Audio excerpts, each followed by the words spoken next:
Só que aproveitando os avisos,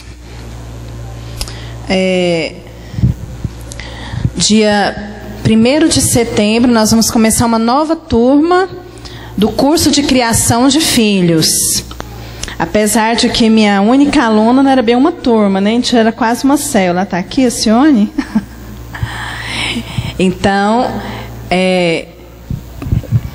as matrículas já estão abertas, apenas R$40, todo o curso, vai ser 10 aulas, tirando assim só os feriados, então vai ser 10 semanas, né, tirando alguns feriados. Mas eu gostaria de estimular cada célula a enviar pelo menos um casal, não é? Um casal com filhos. Até na célula de jovens tem gente que tem filhos, não é? Então, ou um casal, ou um pai, ou a mãe. Então, isso é para edificação das famílias da igreja, amém? Então, é um curso muito bom, né? Uma bênção, né? Eu posso falar que eu fiz também, né? Porque a gente ministra, a gente faz também, né? E é uma bênção.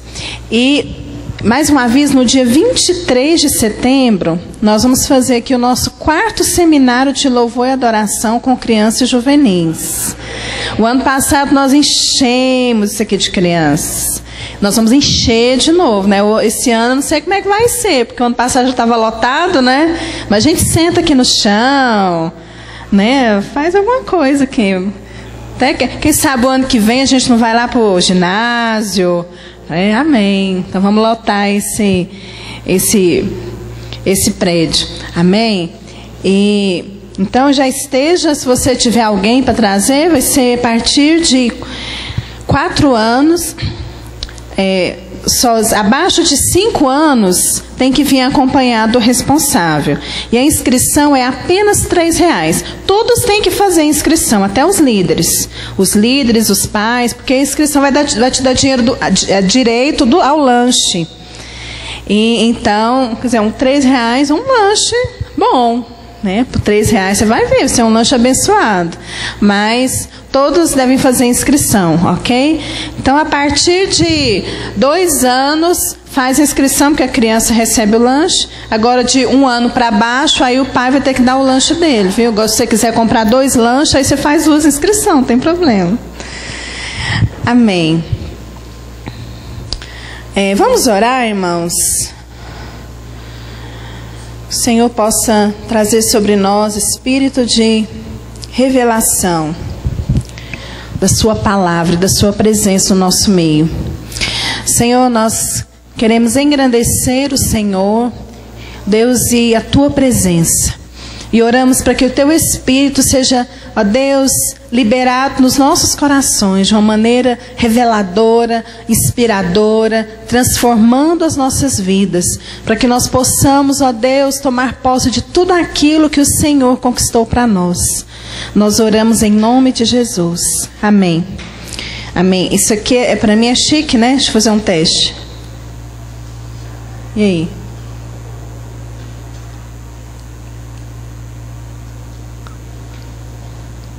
Eu? Tá bom. Tem até luzinha, ó. Amém, gostei. Eu quero um desse pra mim. Cadê meu marido? O meu não tem luzinha. Só que mulher gosta dessas coisas, né? De novidade, assim. Se tiver um irmão dormindo, eu vou apontar a luzinha pra você, viu?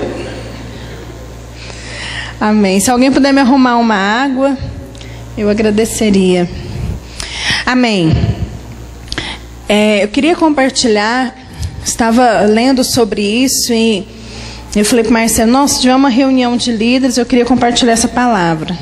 Eu disse, não, mas você pode pregar domingo. Assim, também, cuidado com o que você deseja. Eu disse, amém, eu gosto de pregar, ué, então, bora.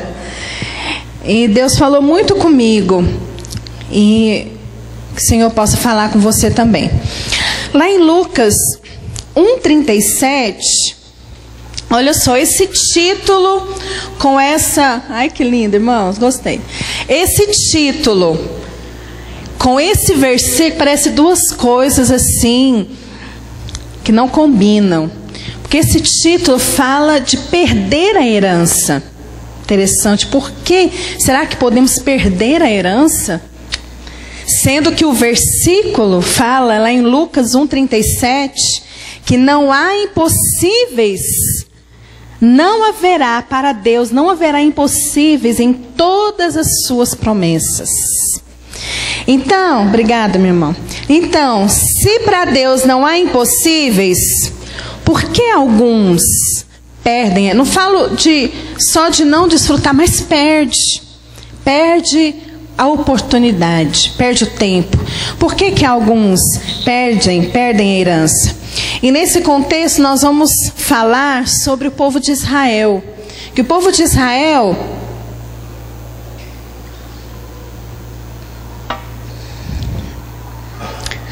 ficou mais de 400 anos esperando serem libertos do Egito. E quando chegaram lá na beirinha da terra, eles não desfrutaram da herança. Eles foram deserdados. Foi a palavra que Deus usou. E nós vamos aprender agora para nós não incorrermos nos mesmos erros como igreja e tomarmos posse de tudo aquilo que o Senhor tem para nós. Amém, irmãos? Então, olha, Deus precisou de apenas um homem para libertar o povo do Egito. Mas depois, mesmo com uma grande multidão, o povo não entrou na terra prometida. Por quê? Porque Deus opera por meio da fé. E não há impossíveis quando há fé. E a história de Israel vai nos mostrar a nos apropriar da herança espiritual. Como nós podemos apropriar e como também podemos perder aquilo que o Senhor conquistou para nós. Bem, a história de Israel... Como é que é? A história de Israel começa com Abraão. Então Deus liberou uma palavra para Abraão. Então lá em Gênesis capítulo 2, eu fiz questão de projetar os versículos para a gente acompanhar. Nesse texto, a Bíblia fala que Deus levou Abraão para a terra de Canaã e mostrou a terra e disse: olha, isso aqui eu vou te dar, porque toda essa terra que vês, eu te darei a ti e a tua descendência. Vou mostrar aqui também, né? Se o irmão fica chateado, ó, que também funciona, ó. Beleza. Então, a ti e a tua descendência era uma promessa. E com o passar do tempo, lógico que o povo, isso foi ensinado, né, por gerações, o povo foi alimentando, nós temos uma terra. Só que nesse inteirinho o povo foi levado cativo no Egito.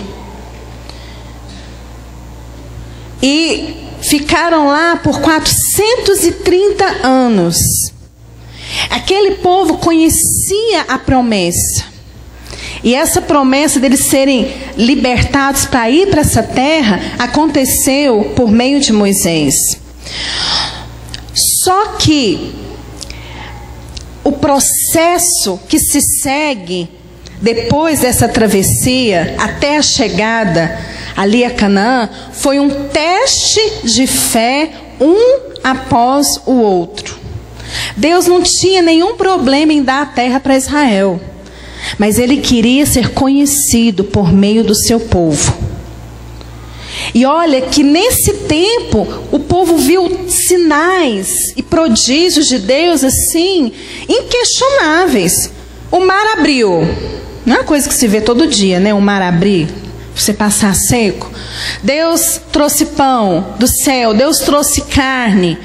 Então, assim, vários sinais. Matou a fome, matou a sede, trouxe libertação. Então, eram sinais, assim, inesquecíveis por gerações. Aquilo que Deus fez para o povo. Mas será o que deu errado? E embora Deus tenha se revelado para o povo, quando chegou a Canaã, eles não tomaram posse da terra. Mas o que deu errado? Você sabe que tudo começa com a promessa.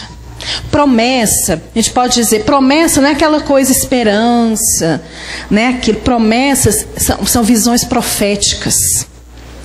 A promessa, ela eu vou falar aqui o que é uma promessa no ponto de vista de Deus. Mas a promessa é algo para você vislumbrar e para você crer que vai se cumprir. Porque é algo que vem de Deus. Agora, o problema não está nas promessas. Não é que Deus manca com aquilo que Ele fala. Mas o problema está na nossa atitude, como estava na atitude do povo em relação a essas promessas. Como é que é a promessa na perspectiva de Deus? Olha lá, esse versículo de Lucas 1:37. Para Deus, vamos ler todos juntos? Porque para Deus não haverá impossíveis em todas as suas promessas. Esse para Deus fala com uma ordenança. É o que Deus falou. Como é que algo que Deus fala pode falhar? Como é que algo que sai da boca de Deus não vai se cumprir? É Deus. Deus é Deus, é uma ordem. Aquilo que Deus fala tem que cumprir, porque saiu da sua boca. Não haverá, esse haverá quer dizer que hoje não se cumpriu, é um fato que ainda não aconteceu, mas que vai se cumprir. A seu tempo, essa promessa vai se cumprir. Impossíveis. Impossíveis é aquilo que não pode ser feito pelo homem. O homem pode se empenhar, se esforçar, mas ele não vai conseguir, ele não tem força, não tem poder para isso. É impossível para o homem, mas é possível para Deus. Então, nesse texto está dizendo aqui, se Deus prometeu, vai se cumprir. E não se aplica a algumas promessas, se aplica a todas as suas promessas. Está escrito na palavra. Essa promessa da terra foi dada a Abraão e a sua descendência. Então por que não se tornou realidade para aquela geração lá do Egito? Eles foram deserdados. A palavra de Deus diz, lá em Números 14, olha só. Disse o Senhor a Moisés, até quando me provocará esse povo? E até quando não crerá em mim? A despeito de todos os sinais que eu fiz no meio dele, com pestilência o ferirei e o deserdarei. Deserdar é perder a herança. Então é possível sim perder a herança. E nós vamos ver algumas características, o que nos leva a perder a herança, o que leva alguém a perder a herança, o que leva alguém a ser deserdado por Deus. Não é que você deixa de ser filho, não, mas você perde o tempo da visitação de Deus, você perde aquilo que é para você, Ele reservou para você. O povo, se cumpriu isso. Porque o povo vagou no deserto 40 anos e a outra geração tomou posse da terra. Então a promessa se cumpriu. Mas aquele povo que saiu do Egito, eles não entraram na terra. Então podemos sim, no nosso tempo, na nossa vida, perder a herança. Alguns que levam alguém a perder. Primeira coisa, incredulidade. Eu gosto muito desse versículo de Hebreus capítulo 3. Olha só. Não endureçais o vosso coração como na provocação, no dia da tentação no deserto, onde os vossos pais me tentaram, pondo-me à prova, e viram minhas obras por 40 anos. Por isso me indignei com essa geração, e assim jurei na minha ira, não entrarão no meu descanso. Isso aí, quem escreveu, o autor de Hebreus, é do Novo Testamento. Estava lá falando de algo lá do Velho Testamento, é a comparação que nós estamos fazendo. Então olha só a exortação. Tende cuidado, irmãos, jamais aconteça de qualquer de vós, haver em qualquer de vós o quê? Perverso coração de incredulidade. O que a incredulidade faz? Que vos afasta do Deus vivo. Nossa, como isso é sério. O que é incredulidade? Incredulidade é fraqueza da fé. Não é uma fé pequena. Fé fraca não é fé pequena. Fala, fé fraca não é fé pequena. Porque Jesus falou que se alguém tiver uma fé do tamanho de um grão de mostarda, Se falar para o monte sair, o monte vai obedecer? É ou não é? Então não é uma fé pequena. A fé fraca é uma fé tímida. Ou seja, é quando você precisa exercer fé, mas não exerce. Isso é a fé fraca. A Bíblia diz que o povo de Israel tinha um perverso coração de incredulidade. Esse perverso aqui fala de cegueira. No original, o termo no original, né, como, né, um grande problema de cegueira. Eles não conseguiam enxergar a palavra de Deus. Eles não conseguiam enxergar o próprio Deus. Tamanha era a incredulidade. Porque eles viam apenas os problemas. E eles foram tímidos quando precisavam de crer. A palavra diz que incredulidade é pecado. Talvez falte para alguns de nós, irmãos, crentes. Quando eu falo incrédulo, não é o descrente. Incrédulo é o crente. Vou explicar que você vai entender. Incrédulo aqui é aquele que está aqui dentro da igreja, tem as promessas, mas não crê. Não crê. Crê em Jesus, quer que vai para o céu, mas não crê nas promessas. Não crê naquilo que o Senhor disse. Talvez falte para alguns crentes enxergarem a incredulidade como Deus enxerga. Para Deus, incredulidade nesse texto aí fala que foi uma provocação. Um filho de Deus que é incrédulo, ele está chamando Deus de incompetente. Só Deus não pode fazer isso para mim. O meu problema é muito maior do que Deus. Lógico que você não fala nessas palavras, mas às vezes as suas atitudes falam exatamente isso. Aos olhos naturais, talvez você pode pensar que a incredulidade não podia ter sido um pecado tão terrível assim para justificar que uma nação inteira perdesse a herança. Por isso a gente tem que conhecer como Deus enxerga o crente incrédulo. Então vamos ver aqui a característica do incrédulo. O incrédulo não é o descrente. Olha só, a primeira característica: o incrédulo vive no meio do fiel. Ele vai para o céu, mas ele não vai desfrutar da herança, porque ele se recusa a crer. Então, sem fé é o que? É impossível agradar a Deus. Então, Números capítulo 13, olha só no versículo 1 e 2. Disse o Senhor a Moisés. Aqui só vai complicando, olha só. Envia homens que espiem a terra de Canaã. Será que Moisés fez um bingo? Número tan. Joãozinho, é você que vai. Não. Agora vai o seu Manuel. Foi assim? Não, olha só. O que Deus falou? Envia os homens, sendo cada qual o quê? Príncipes entre eles. Você sabe quem foi lá espiar a terra? Fala assim, os líderes. Arrepiei agora. Líderes. Crente incrédulo já é um problema. Líder incrédulo, então, Jesus, misericórdia. Terrível. E aqui os príncipes das casas. Números capítulo 13, versículo 30.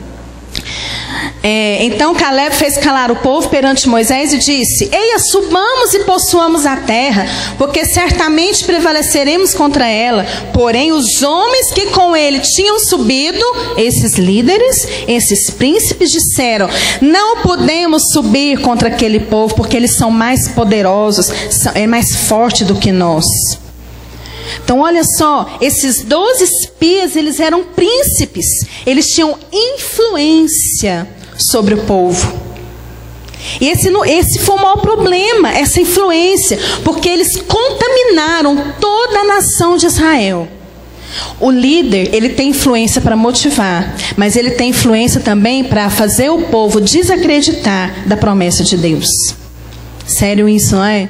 Quanto mais influência você tem, mais responsabilidade. Às vezes você é alguém que tem influência com as pessoas. Às vezes você não é um líder, mas você tem influência, né? Você tem amizade. Então, quanto maior a sua influência, maior é a sua responsabilidade. Olha só, aqui fala dos príncipes. Então o incrédulo é às vezes o irmão que está no nosso meio, mas que não crê nas promessas de Deus. E ele fica contaminando os outros com a sua incredulidade. Agora, o grande problema da incredulidade é o efeito dominó, porque é um espírito que contamina a igreja. Lá em 1 Coríntios, eu não pus esse versículo, lá em 1 Coríntios 12, 26, fala assim: se um membro do corpo sofre, todos sofrem com ele. Então, se muitos forem incrédulos, muitos vão sofrer a consequência dessa incredulidade. Toda aquela geração sofreu 40 anos no deserto por causa da própria incredulidade, que era a princípio de alguns. Então, o que nos leva a considerar essa palavra para os líderes? A importância do seu papel, líder. A importância do seu papel, porque você pode levar outros a crerem nas promessas de Deus, ou você pode contaminar com a sua própria incredulidade. Quando os líderes não creem, não tem conquista, não tem crescimento, porque o povo não acredita. E o povo não acreditando, né, mesmo que a palavra venha de Deus, o povo não consegue acreditar. Então, por isso, você tem que ser o primeiro a vestir a camisa. Você tem que ser o primeiro a crer, a falar, né? Isso faz toda a diferença, né? E você vai levar, ainda que você não vê, mas você crê. Fé, se você vê, você não precisa de fé. Você não precisa de fé para o que você vê, você precisa de fé para as coisas que você ainda não vê. Você vai chamar a existência o invisível. Isso é fé. E o líder, ele tem um papel fundamental aí. Segunda característica, o incrédulo tem aparência de quebrantado, mas ele não é. Olha só o que aconteceu. Quando eles falaram lá em Números 14, versículo 1, fala que o povo se levantou da congregação e chorou, e gritou em voz alta.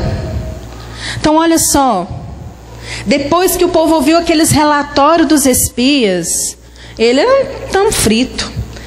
A Bíblia fala que eles choraram em alta voz. Mas você sabe o que é interessante? Deus, ele não é... Deus, ele se importa com os nossos problemas e com as nossas crises. A Bíblia fala que ele vai enxugar dos nossos olhos toda lágrima. Então as nossas lágrimas são importantes diante de Deus. Mas você sabe o que é interessante? Deus não se comoveu com essas lágrimas. Deus não tocou o coração de Deus, sabe? Porque era um choro de incredulidade. Um choro da autopiedade, da incredulidade, é indiferente aos olhos de Deus. Deus não se compadece. Números 14, versículo 12, olha lá o que Deus fala. Até quando me provocará esse povo? Na verdade, acho que estava gerando em Deus um asco, uma náusea, de ver, assim, gente, fui eu que falei, como é que ele não acredita em mim? Ele disse isso, até quando me provocará e até quando não crerá em mim? A despeito de todos os sinais que eu fiz no meio deles. Terrível, né? Outra característica do incrédulo. O incrédulo testa a Deus. Interessante, aqui no versículo 22 e 23, olha. Nenhum dos homens que, tendo visto a minha glória e os prodígios que fiz no Egito e no deserto, e me puseram à prova, nenhum deles verá a terra que com juramento prometi a seus pais. Essa palavra prova quer dizer testar. Interessante que Deus, lá em Malaquias, quando ele fala a respeito dos dízimos e das ofertas, o que Deus fala? Fazei o quê? Prova de mim. Mas esse não é o mesmo sentido desse do povo de Israel. Mas a gente não é para fazer prova de Deus? Né? Então vou fazer, né? Sai aí achando que vai ficar tomando tabuado de Deus, né? Ficar manipulando a Deus, chantageando a Deus. Porque isso foi o que o povo deixou, né, claro.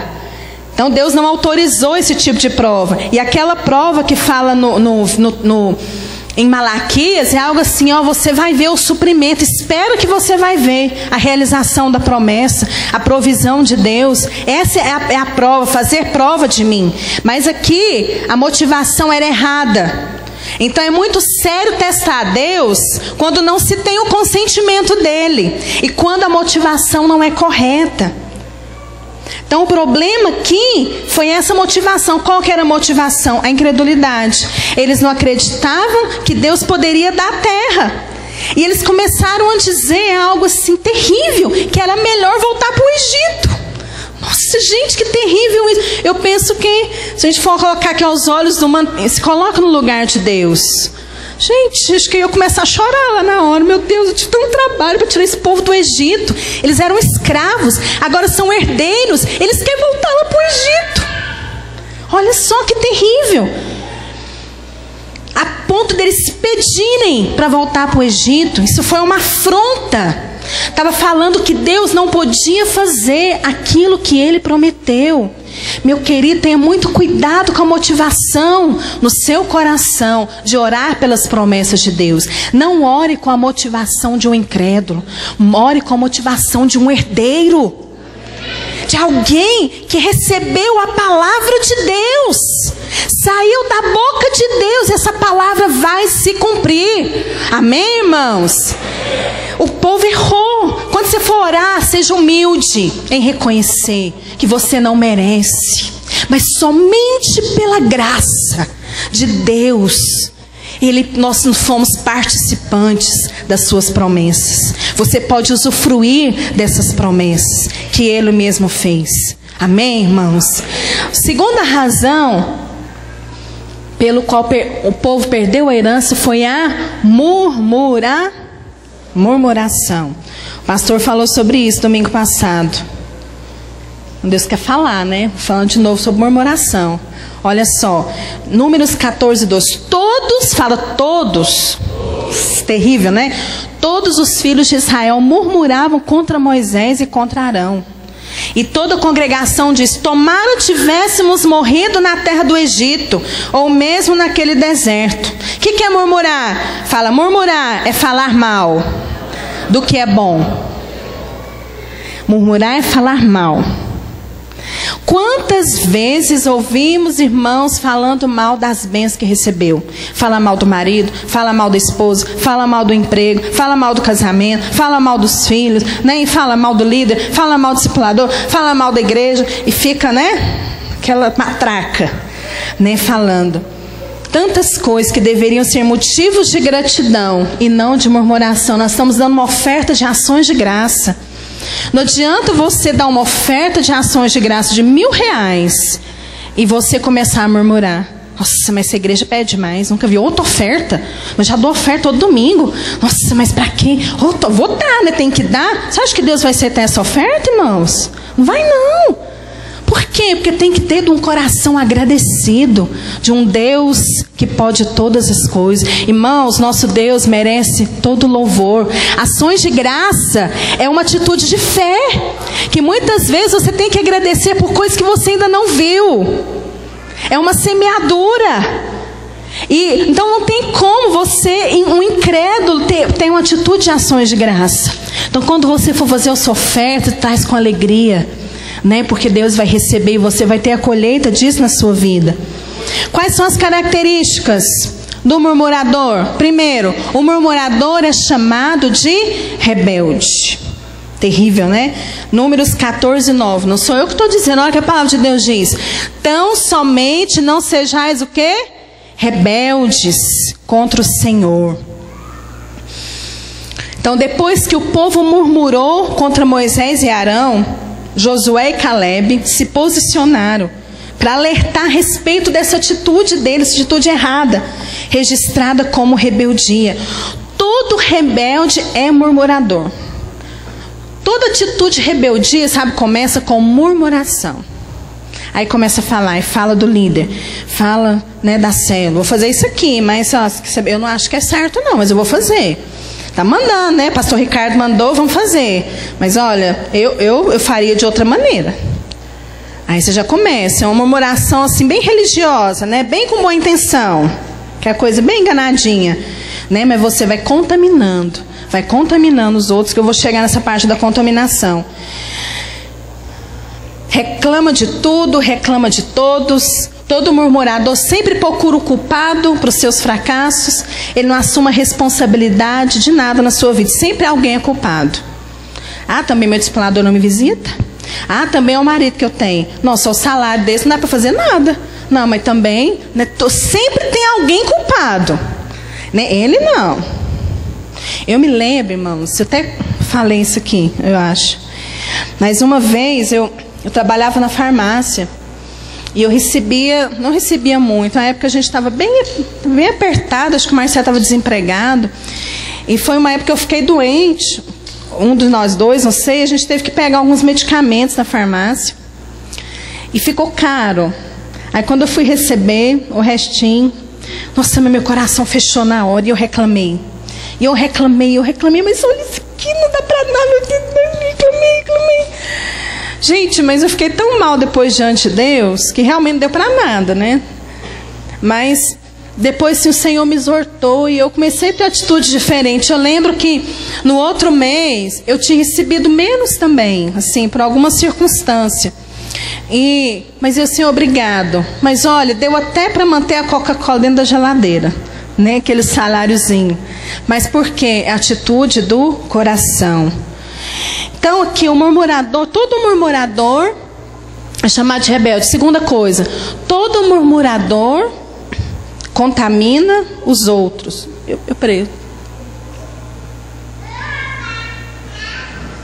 Eu esqueci um. Tem a letra B aqui que eu esqueci, aquela letra C, irmãos. Então eu vou passar para a letra A, fica de surpresa.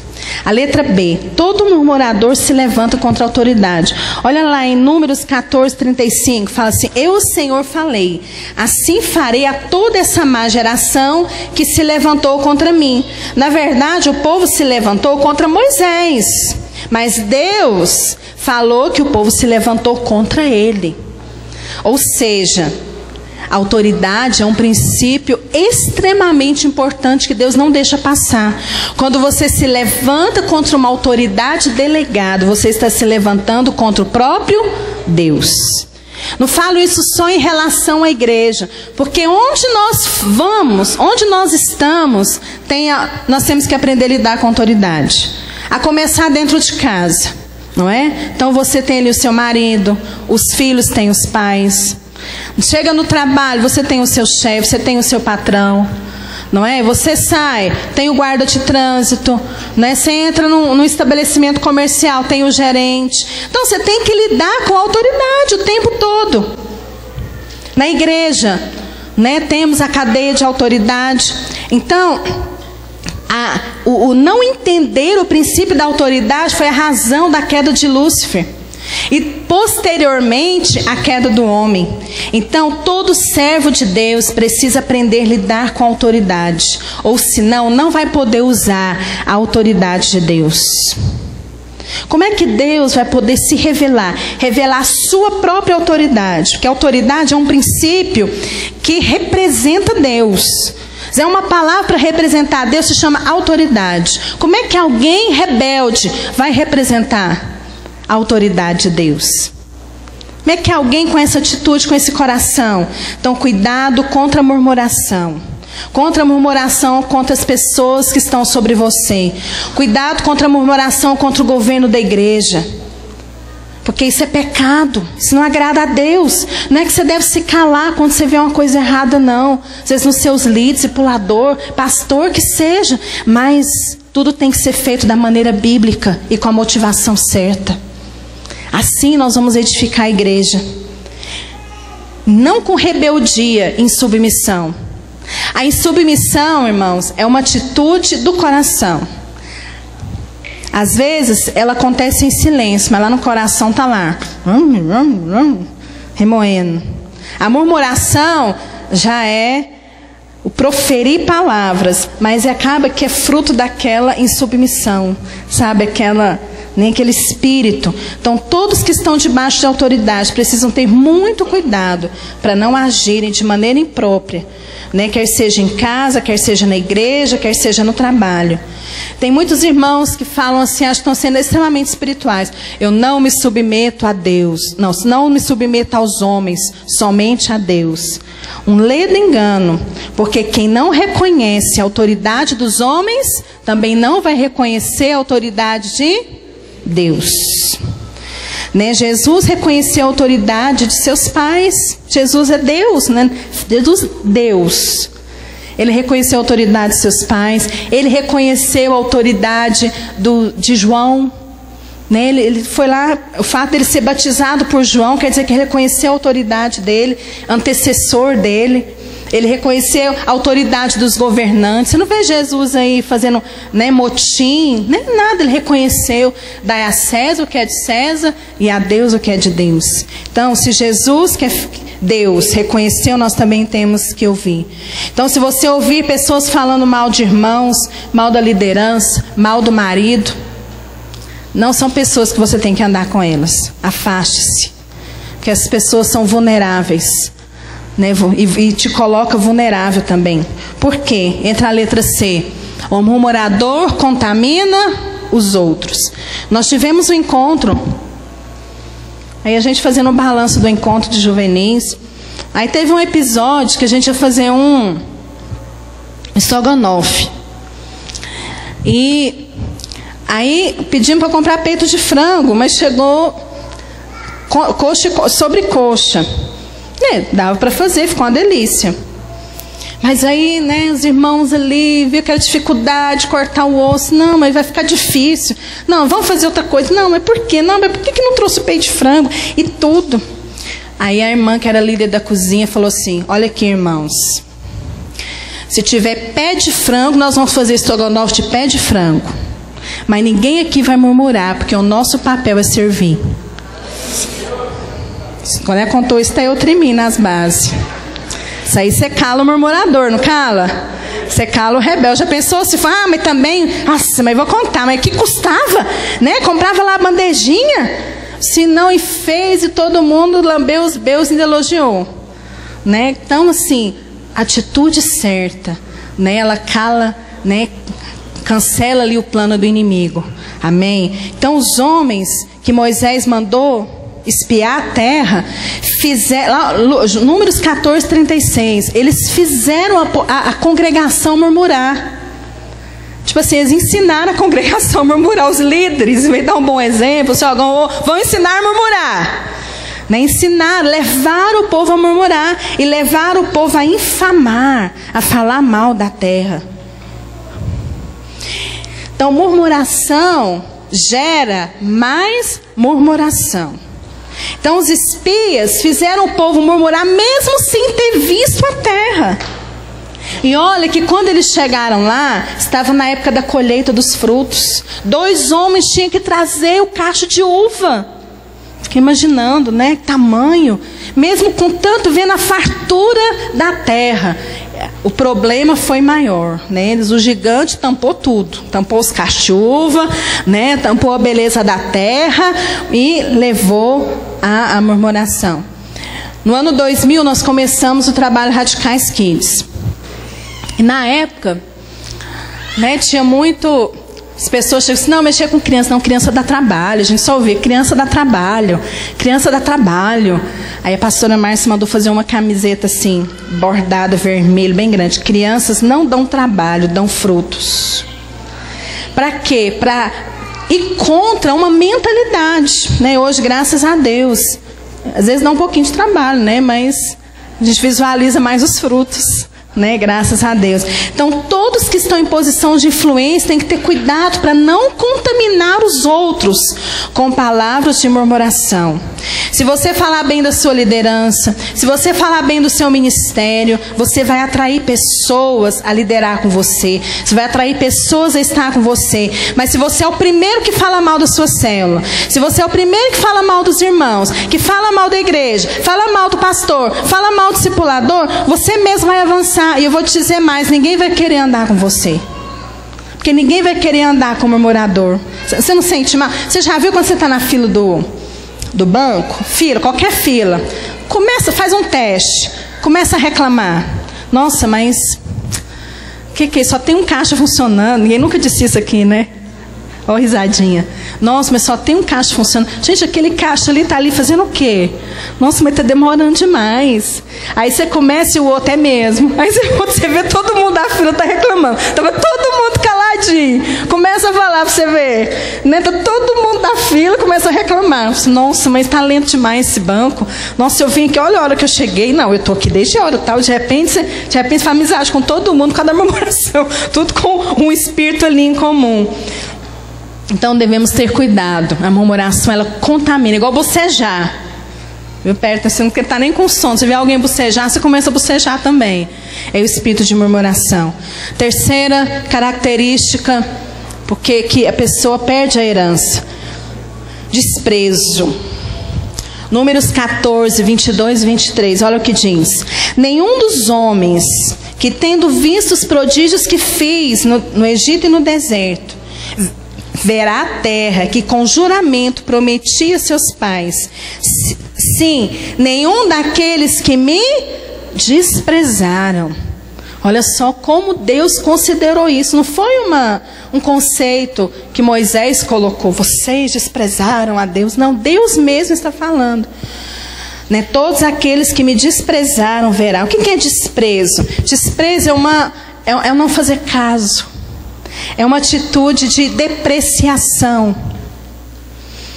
É uma atitude de arrogância. E olha, que nem sempre o desprezo ele é consciente. Mas mesmo assim, ele é pecado. O que é desprezar? Primeiro, desprezar... Não, esqueci outro ponto aqui. Ó. Deixa eu ver aqui. Não, então eu vou deixar. Gente, me fiz PowerPoint, estou entendendo ou não. Desprezar é não dar valor. Desprezar é não dar valor. Números 14, 3, 4. Olha o que o povo fala para Moisés. Por que o Senhor nos traz a essa terra? A terra da promessa. A terra que mana leite e mel, a melhor terra. Porque tudo que Deus dá é o melhor. E o povo, por que o Senhor nos trouxe aqui? Para cairmos a espada? Para que as nossas mulheres e as nossas crianças sejam por presa? Não seria melhor voltarmos para o Egito? E diziam uns aos outros, levantemo-nos um capitão e voltemos para o Egito. Olha que terrível, o desprezo ofende o coração de Deus. O desprezo ofende a Deus. E o desprezo vem do coração. A Bíblia conta que Mical, que era esposa do rei Davi, ela viu Davi dançando na presença do Senhor. E ele dançava assim, né? Para ela ver, ele devia estar bem livre, né? Acho que pulava, dava cambalhota, né? Cantava. E ela olhou aquilo e a Bíblia fala que ela desprezou no seu coração a atitude do rei. Interessante que ela às vezes nem chegou a falar, mas Deus viu o desprezo do coração dela. Esaú também foi outro que desprezou a bênção da primogenitura. Pior do que Jacó enganar ele, que é terrível também, mas ele desprezou. Tanto é que Deus considerou a atitude de Jacó. E desprezou de Esaú. Esaú falou assim, eu estou morrendo de fome, o que vai me servir essa bênção aí de primogenitura? Terá bênção reservado para o primeiro filho, algo especial da parte de Deus. Esaú rejeitou. Tanto Esaú como Mical perderam a bênção por causa do desprezo do coração. O desprezo também pode ser expressar por palavras. Então tenha muito cuidado com palavras de desprezo, porque Deus pode ouvir. O desprezo também mostra ingratidão. O texto que eu li, Números 14, 2. Tomara tivéssemos morrido. Olha que terrível. Gente, Deus, imagina o que Deus... Vocês assistiram na televisão, né? Quem viu aí, gosta das novelas aí da Record, que viu aí a passagem do Mar Vermelho. Não, mas fica imaginando a cena. Ali o povo estava ali na beira do mar. o exército de Faraó. E o povo não tinha carros e cavaleiros. Era tudo gente carregando menino, era, né, mala, era tudo, estava na beira do rio. Então ali a morte era certa, não era? Se tinha um lugar que tinha que morrer, era ali. Porque vinha todo o exército de Faraó e na frente era o rio. E Deus livrou de uma maneira assim, né, prodígios. Livrou todo o povo. Quando o último saiu do mar, o exército ali no meio, né, sem o povo fazer força, todo o exército de Faraó foram derrotados e desbaratados. Aí o povo vem e fala isso. Tomara tivéssemos morrido na terra do Egito. Ou seja, né, não adiantou nada Deus fazer isso para nos trazer aqui e morrer. Livrou da morte, mas, né, agora aqui Deus não pode matar esse gigante, não. Deus tirou todos os filhos de Israel na condição de escravos e os fez herdeiros. E ainda assim eles foram ingratos. Salmo 103:2 fala assim: bendize, ó minha alma, ao Senhor. O que é bendizer? É falar bem daquilo que Deus faz. Fala assim: não se esqueça de nenhum dos seus benefícios. Escolha bendizer, meu querido. Escolha falar bem. Escolha falar bem daquilo que Deus te deu. Escolha falar bem das condições que Deus tem te dado, para você às vezes passar por tribulações. Às vezes a sua perseverança, as forças que são renovadas a cada dia. Porque a gente tem uma mentalidade, o seguinte: não, se é de Deus não tem resistência, né? O negócio só vai fluir. Está errado. Quando o povo entrou na terra de Canaã, estava cheio lá de povos idólatras que eles tinham que tirar. Era a terra da herança, mas eles tinham que aprender a guerrear. E nós também. Nós temos que discernir onde estão os nossos inimigos e aprender a guerrear. E olha, em todas as circunstâncias, o Senhor é conosco. O Senhor te dá as armas para você guerrear. O Senhor, Ele te dá a provisão para você poder agradecer Ele. Ele te dá a provisão. Ele te dá a provisão de fé. Ele te dá a provisão de pessoas. Sabe, irmãos, nós temos que aprender a falar bem. Escolha bem dizer. O povo desprezou a terra, por isso não entrou nela. Mesmo sendo herdeiros, toda aquela geração não se apropriou das promessas de Deus. Não comeram dos seus frutos. Não comeram dos frutos daquela terra. Não beberam das suas fontes. Não desfrutou de tudo que aquela terra tinha para oferecer, que Deus havia conquistado para ela. Ao invés disso, eles ficaram o quê? Vagando 40 anos no deserto, até que toda aquela geração que murmurou perecesse.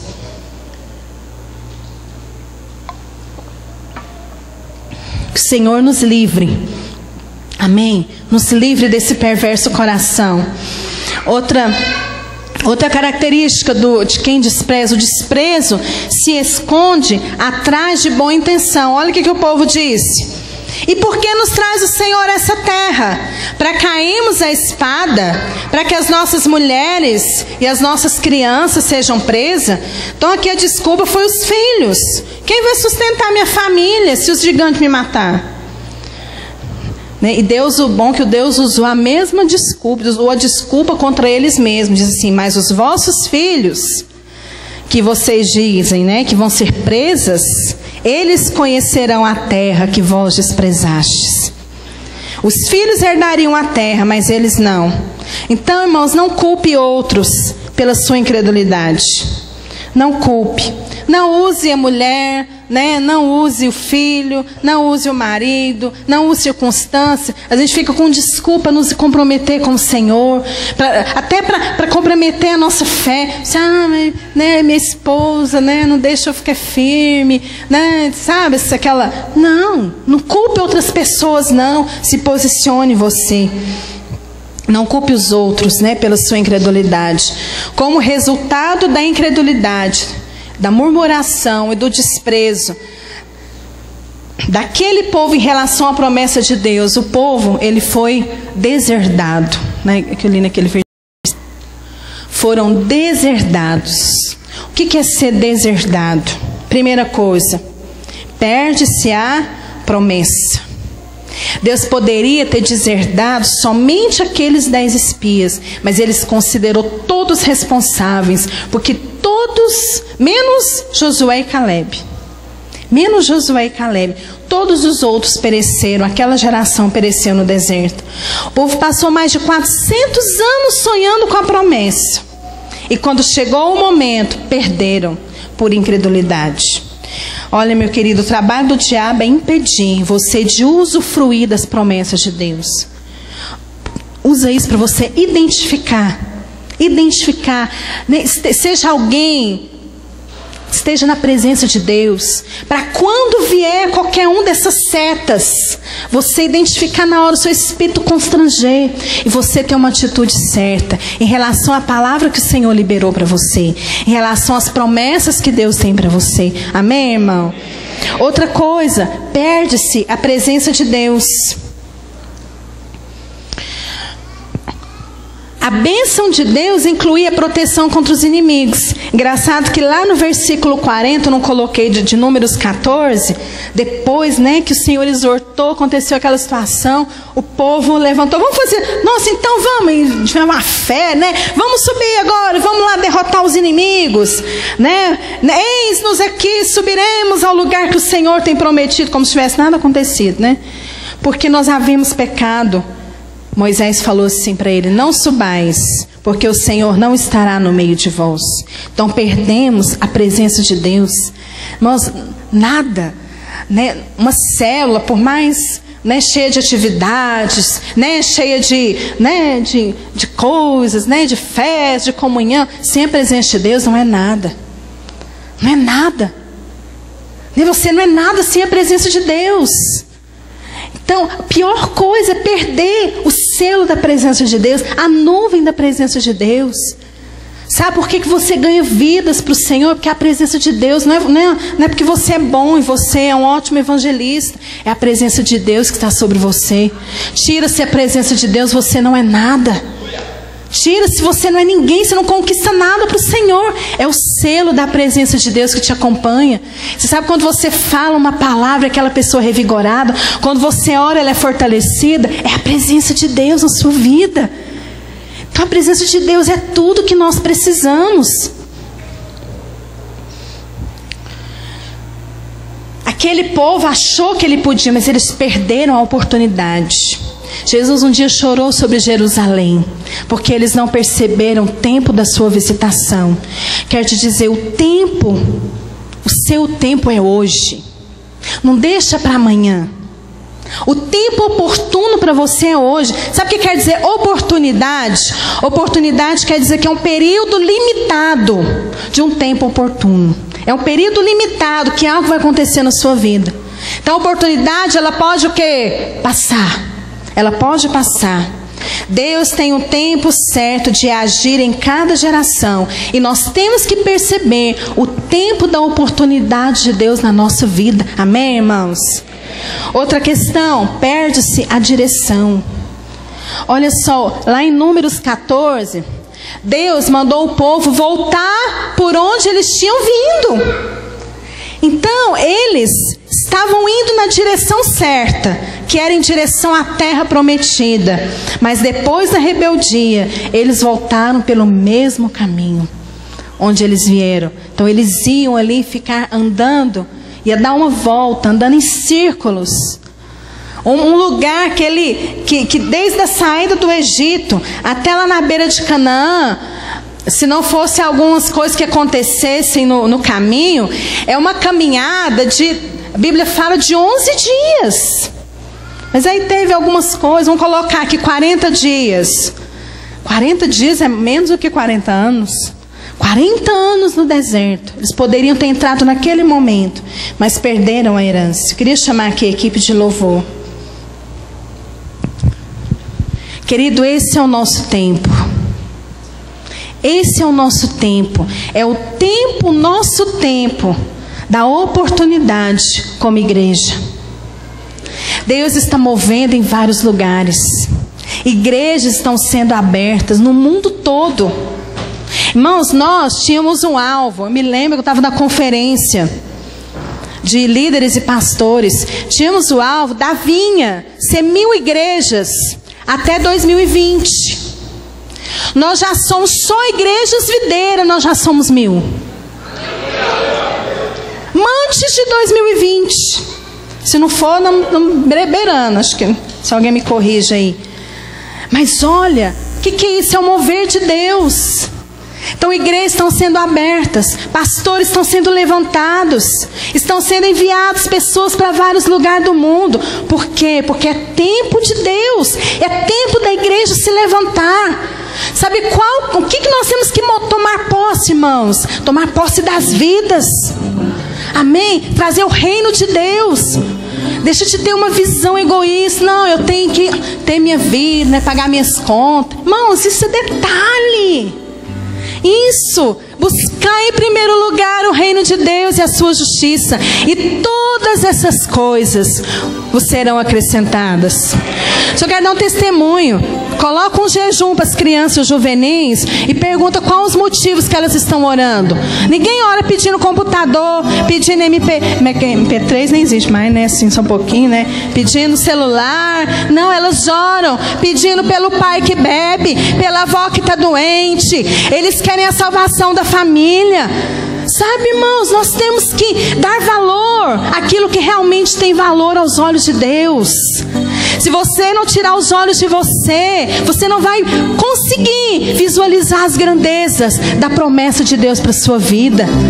Amém? De tomar por herança uma vida abundante, uma vida cheia de conquistas nele, uma vida cheia de alegria, de ser um canal da vida de Deus e do poder de Deus. Deus está movendo, irmãos. Tivemos um encontro de juvenis, sobrenatural. Deus está movendo no meio das crianças. Quero te falar, é um mover nunca visto. Nunca visto na história da igreja. Nunca se viu nessa proporção. São milhares de crianças sendo cheias do Espírito Santo, se convertendo, levando Jesus para suas famílias, sendo canais de Deus para realizar milagres. Irmão, se isso não é mover de Deus nesse tempo como igreja, o que mais vai ser? Então o Senhor está te convidando para esse mover. Eu queria que você ficasse de pé. É tempo de nós tomarmos posse da nossa herança, de você tomar posse de uma vida cristã abundante, sabe, vitoriosa.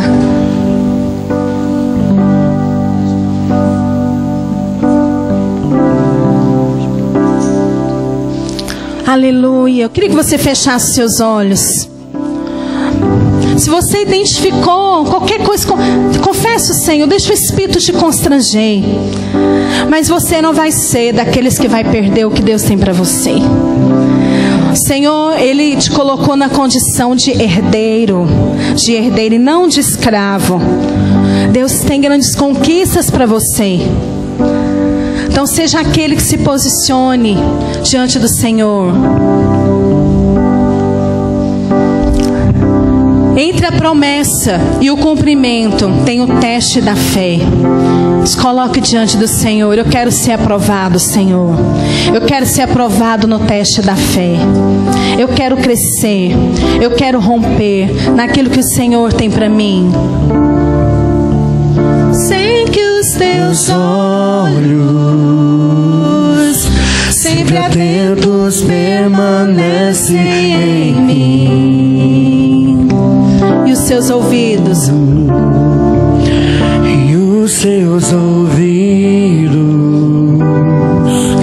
estão sensíveis para ouvir meu clamor. Posso até chorar, mas a alegria vem de manhã. És Deus de perto, és Deus de perto e não de longe. Nunca mudaste, tu és fiel. Quero te convidar a vir aqui na frente. Você que às vezes perdeu, você perdeu por um tempo essa oportunidade. Você quer receber espírito de fé, de ousadia, daquilo que Deus tem para você. Eu quero te convidar a você vir aqui à frente. É um tempo de restituição, é um tempo de renovar. Se às vezes tem havido em você alguma daquelas atitudes, às vezes um perverso coração de incredulidade, às vezes um coração murmurador, algo assim que às vezes você não expressa, mas fica ali guardado e tem impedido você de receber o mover de Deus. Eu quero convidar você a vir aqui à frente, porque é um tempo de você romper no Senhor. O Senhor é um Deus de promessas. As palavras e as promessas que Deus liberou para você, elas vão se cumprir. Elas vão se cumprir. Você lembra dessas promessas? Elas vão se cumprir. Elas vão se cumprir na sua vida.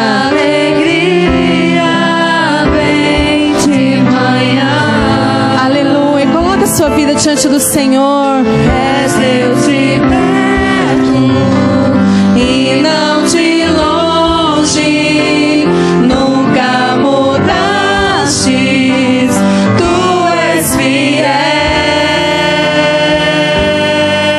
Deus de aliança, Deus de aliança, Deus de promessas, Deus que não é homem pra mentir. Tudo pode passar, Tudo pode mas a palavra vai se cumprir. Não pode mudar, mas a palavra vai se cumprir. Deus de aliança, Deus de aliança, Deus de promessas, Deus que não é homem pra mentir. promessa vai se cumprir. Tudo pode passar, tudo pode mudar, mas tua palavra vai se cumprir. Posso enfrentar. Posso enfrentar o que for, eu sei quem luta por mim. Seus sonhos não podem ser frustrados. Minha esperança está. Minha esperança está nas mãos do grande eu sou. Meus olhos vão ver o impossível. Levante suas mãos ao Senhor. Diga isso. Deus de aliança. Deus de aliança, Deus De promessas, Deus que não é